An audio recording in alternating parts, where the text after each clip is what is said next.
Alright, nandito na naman tayo mga kaibigan. Reaction video na naman tayo sa mga bagay-bagay at mga pangyayaring nagaganap sa bansang Pilipinas ngayon na eto na nga si Norman Culaong Gusgusin or Mangusin ay nagla-live na naman mga kaibigan dahil nga nakalabas na. Siyempre, eto mga kaibigan makikita nyo ha. Bagong-bago, mainit-init pa. Parang bagong timpla lang na kape na masarap pang higupin or panuorin. Ito mga kaibigan, si Norman Gusgusin ay live na live ngayon at siya ay nagpapasalamat sa lahat ng tumulong daw kung bakit daw siya ay nakalabas. Ito na. Magandang gabi po sa lahat.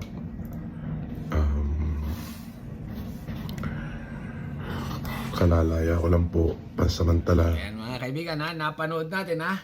Pansamantalang nakalaya dahil nga babasahin natin ang comment. Naka-turn up mga kaibigan ha. Naka-turn up ang kanyang comment section dahil nga marami ang tiyak at sigurado mga kaibigan na magko-comment ditong mga basher niya na naman. Dahil nga sa pagbabalik niya ha. Norman Gusgusin return is back. Okay, back to back mga kaibigan. Anong sabi niyo walang pera? Ayan. May tumulong. Sino kaya? Si Idol? Alam na kung sino. Continue lang. Maraming salamat po doon sa mga taong nagmalasakit at tumulong sa akin. Ibig sabihin mga kaibigan, may taong malasakit at tumulong daw sa kanya. Dahil marami pa rin ang naniniwala na siya nga daw ay isang pandemic hero. May mga tao pa rin tumutulong sa kanya dahil nga naniniwala na siya isang mabuting nilalang. Alright, ito mga kaibigan ay reaction video lang sa mga nangyayari dito sa buhay-buhay ni Francis Leo Marcos aka Norman Mangusin mga kaibigan. Ano kaya masasabi dito ni Makagago? Dahil nga, okay, ay medyo tagumpay mga kaibigan si Makagago sa labanan nilang dalawa. Pero, nakalaya nga. Gusgusin return! Maraming salamat po doon sa mga taong patuloy pong sumusuporta sa akin. Parang bumait ito. Parang bumait. Parang hindi na naninigaw. Parang malambing. Okay mga kaibigan Pansinin nyo ang boses. Pansinin nyo. Maraming salamat po sa inyo.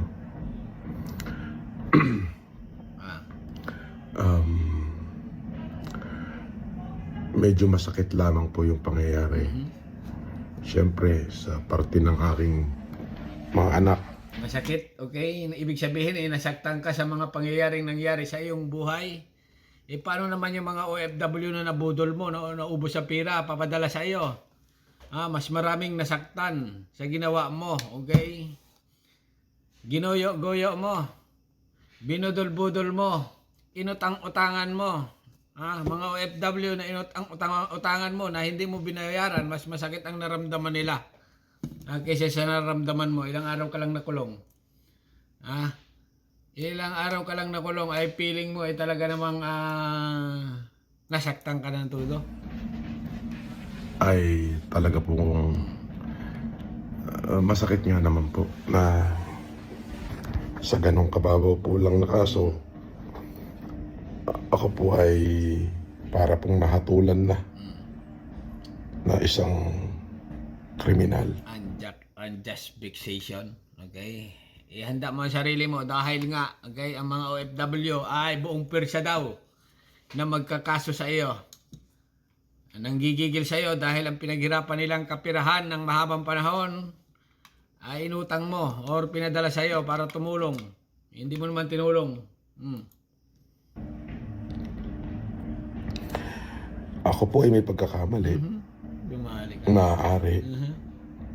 At tama naman po yung ginawa nila na ako ay hulihin. Sapagkat yun naman po ay bahagi ng kanilang trabaho. Tama lang. Ang mga pulis, sumusunod lang yan sa kanilang utos. Kung ikaw ay arestuhin ka. Ngunit po yung ako naman po ay ipinahiya nila na para bagang Eh bakit yung mga sinasabi mo sa social media na mapumahiya sa mga pulis, sampal-sampalin mo mga NBI na dadampot sa'yo, di ba pahiya rin yun? Ha? Talaga naman. Continue lang. tinalupan na ho nila ako ng buhay. Tinalupan.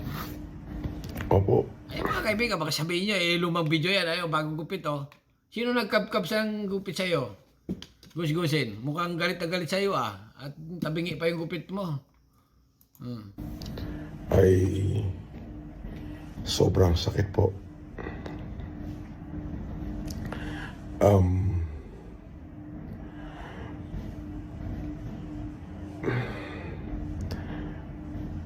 Ano, parang, bakit ganyan ka magsalita? Parang ka natatain na inaano Ano ba? Dumiretso ka ng punto. Para ho doon sa mga kapulisan, hindi na po ako magkakaso sa inyo. Hindi magkakaso Sinunod lang nila ang trabaho nila. Naisigus-gusit. Ba't kakasuhan? Madadagdagan pa ang may galit sa'yo. Total mga OFW lang mga may galit sa'yo. Total 1,000 tao lang may galit sa'yo. Dagdagan mo ng libu-libo pa. Pinagpapasa Diyos ko na lang ho. Ganon. Ganon. Maaaring kayo po ay sumusunod lamang Forward na nga natin yung napadali mo na yan.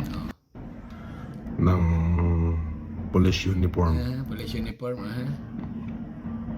Ano? Iyak ka na dyan sa mga padali mo na yan. Muntalang nung araw parang kailan lang todo mura-mura ka.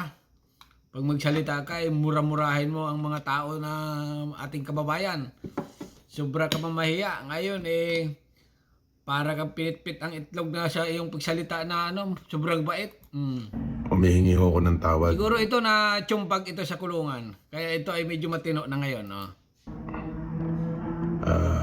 Pero mga kaibigan hindi pa tapos. Mahaba-haba pa ito dahil nga ito pansamantala lang. Pansamantala lang itong nakalaya. Kasi nga oras na, mawala na ng kaso ito, dito na dadali na naman ito. Dadali na naman. Ang iyong pagkakamali sa buhay ay may pagkakataon ka pang maitama. Okay? Ang maitama mo yan, bayaran mo yung mga utang mo, inutang mo na kapirahan sa mga OFW. Ibalik mo ang pera na kinuha mo. Sobrang dami, milyon ng halaga. Sa mga taong na-offend ko. Pin mo. Mahirap hong isuko ang karapatan. Lumali ka. Unong pagpapahiya ho sa akin. Pahiya ka. Gawa. Pero yung sinabi mong papapahiya sa ibang tao, wala lang sa iyo. Pag ikaw na napahiya, medyo talagang feel na feel mo ang sakit.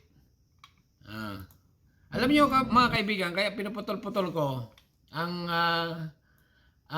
pagsasalita niya at hindi ko masyado pinapakita. Dadali ito ng copyright. Kailangan pag nagre-reaction ka dito kay Gus-Gusin, putol-putulin mo. Putol-putulin mo kasi pag hindi mo pinutol-putol, copyright ka nito, strike 1 ka. Pero pwede mong labanan yan, ang strike 1. Ang strike mga kaibigan, pag ikaw ay kinapiright niyan, pwede mong labanan. Pag ikaw nanalo, siya naman ang strike. Ganon. Ganon ang YouTube. Counter, ano yan, tawag. Basta, ibang rules ng YouTube Continue lang. Doon sa nakumakalat na pagsusuot ko ng uniforme. Pinagmayabang mo ng araw pa yan. Maraming salamat po sa inyo.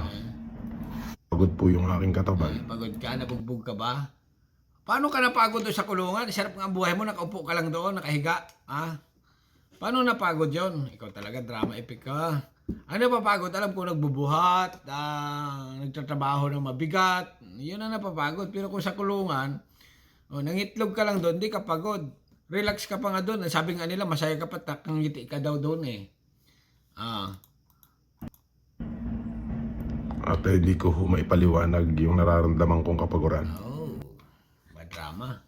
Tama mga kaibigan. Ako hindi naniwala sa mga padali nito. Kunwari, nag-sorry ito ha. Maunawain. Ha? Pero kawawa talaga mga kaibigan kung napapanood nyo ha. Kay makagago yung mga naloko nito. Nako, ay talagang magagalit ka.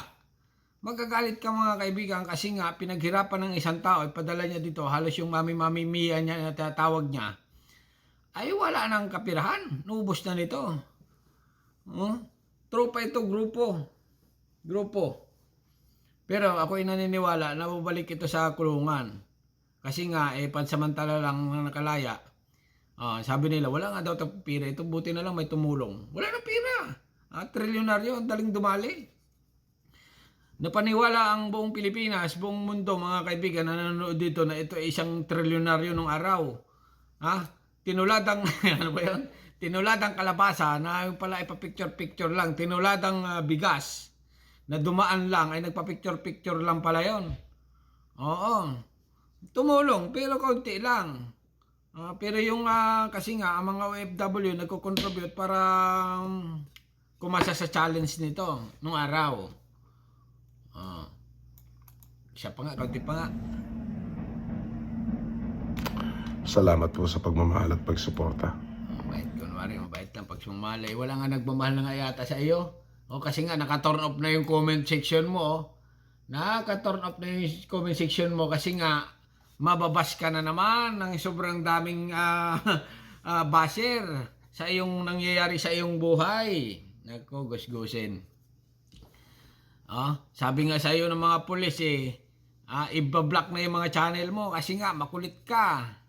Lahat ng social media na channel ni Kulaong ay terminate na or aalisin na. Kasi nga baka daw gayahin. Gayahin ng ordinaryong people. Pwede pala itong mang-scam sa mga OFW. Di ba? Wala namang kaso at nakakaligtas. Hindi mang-scam din kami. Di ba? Budol na ang tawag dyan. Pag mga ganyan na tirada. Kawawa mga kaibigan, kawawa talaga. Pero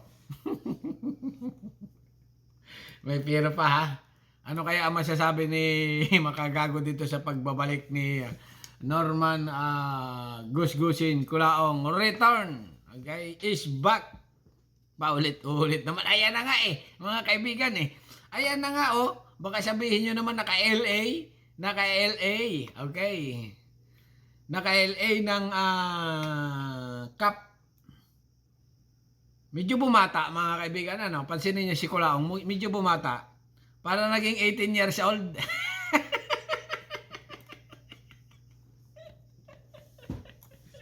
years old 21 naman. Gawin mo namang 20. Masyado ka naman Binubula mo yung mga nanonood sa'yo. Pero ito mga kaibigan, itong sa tingin ko lang, ito kay Gusgusin na ito. Pa-intro lang ito. Ibig sabihin, simula lang yan. Pero pagdating ng araw, dadali na naman ito mga kaibigan. Gagamit na naman ito ng mga estudyante, bata, kunwari, mamimigay, 100, 200, 300. Pero ang target talaga nito ay siyempre, poverty porn. Style, okay? Para may maawa sa kanya mga OFW, especially dyan sa Canada, sa Canada, sa Amerika, madaming talagang nahot-hot itong kapirahan ating mga kababayan. Siyempre, ang style nito, gano'n ang padali. Tutulong para kayo ay tumulong din, para kayo ay magpalipad, magkakapirang na naman siya. Legal din naman yan talaga sa YouTube, yung palipad system. Kasi nga ang YouTube, ay may tinatawag na palipad na parang lahat yan sa social media, Facebook, TikTok, YouTube, ay pwede ang palipad pagpapadala ka ng star, legal yan. Pero yung nangutang ka sa tao na hindi mo binayaran, yan ay illegal. Okay? Gumagawa ka ng mga foundation na para mangulikta ka lang ng pera, pero hindi mo binibigay lahat. 1/4 lang. Di ba nag-ano ito ng ano ba yon? 1 milyong tinuladang 1 milyong kabang bigas papamigay. Dumali ng ganon. Ang daming OFW na namigay. ng pera para nga kumasa doon sa hamon nito, challenge 1,000,000. Yung pa ay di natuloy, hindi natuloy. Kawawa yung mga bumigay, ayon. Sinisingil na yung naibigay nila, hindi naman pala itinulong eh. Oh, paano 'yon? Di ano ang tawag doon? Di foundation na budol ang tawag doon. Oh, binansagang pandemic hero pandemic budol pala. Nako, ito ay live niya mga kaibigan, 6 minutes lang itong live niya. Pero sigurado ako maraming magko-comment dito. Ayan, katulad ni Kabatas, 3 hours ako. John Alwin Grabe naman itong Friends of Food Genius. Ayun yung video niya Nakahiga na siya kabaong. Lahat na lang ng vlogger pinapag-usapan itong mga kaibigan si Gusgusin. Dahil nga sa lahat ng platform, kahit yung kanyang channel ay kaunti lang ang view, pero sa ibang mga channel na mga content creator ay hataw-hataw ang view mga kaibigan. At nakituloy ang pakikisawsaw dito kay Gusgusin. Basahin natin itong mga comment kay Attorney Kabatas.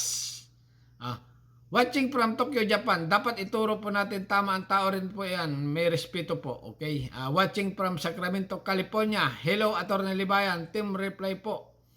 Baka nagtago na naman yan para umiwas sa warrant. Ganun. Ibig sabihin, lalabas, tatago na naman. Pinalaya na naman ang kriminal. Grabe naman. Grabe naman. Hindi kaya nag-iay ang ilong niya. Nag-sorry na siya, Lods. Di daw siya kakasuhan ng CIDG. Ganon. Nakuha sa sorry ang CIDG. Natatawa ako sa ilong. Ilang araw kaya uli ang kabaitan ni Kalbo. Ay, ganon. Ilang araw lang kabaitan. Bagay, yung lumabas siya, nung araw. Mabait nung una. Attorney, kunin ka daw ni Culaong na abogado niya. Matindi ito.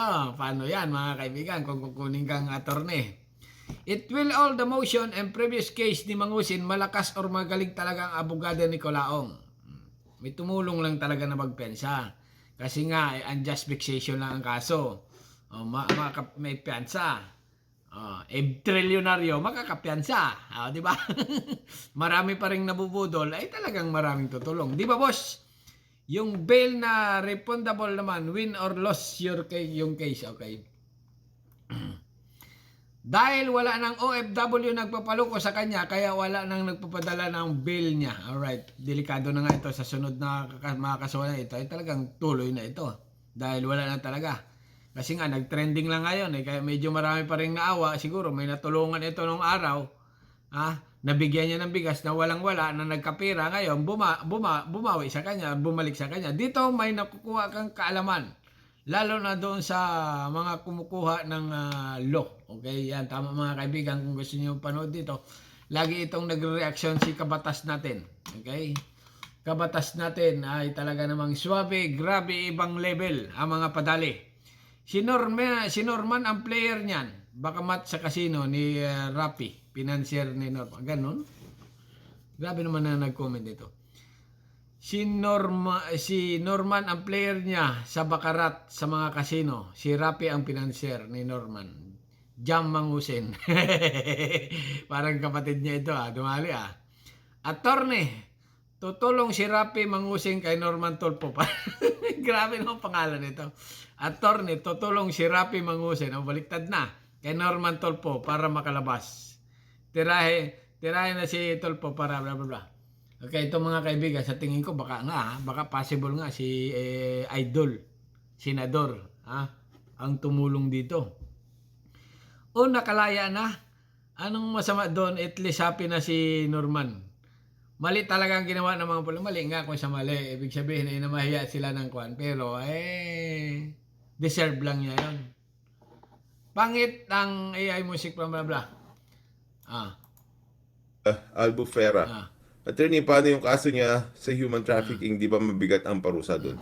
Yes. Pero kung nag-grant nga yung bail niya, kasi nga nakita nung korte na evidence of guilt is not strong, pwede rin itong ma-forfeit. Hindi daw strong. yung human trafficking. Ganon, attorney. Matindi talaga ito sa attorney. Dami nagko-comment, dami nanonood dito. Alright, hanggang dito na lang mga kaibigan. Ano masasabi nyo dito kay Gusgusin? Nakalaya na. Norman Colaong, Gusgusin, return is back in social media. Alright, hanggang dito na lang at subscribe my channel. Don't forget, comment. Bye-bye. Thank you.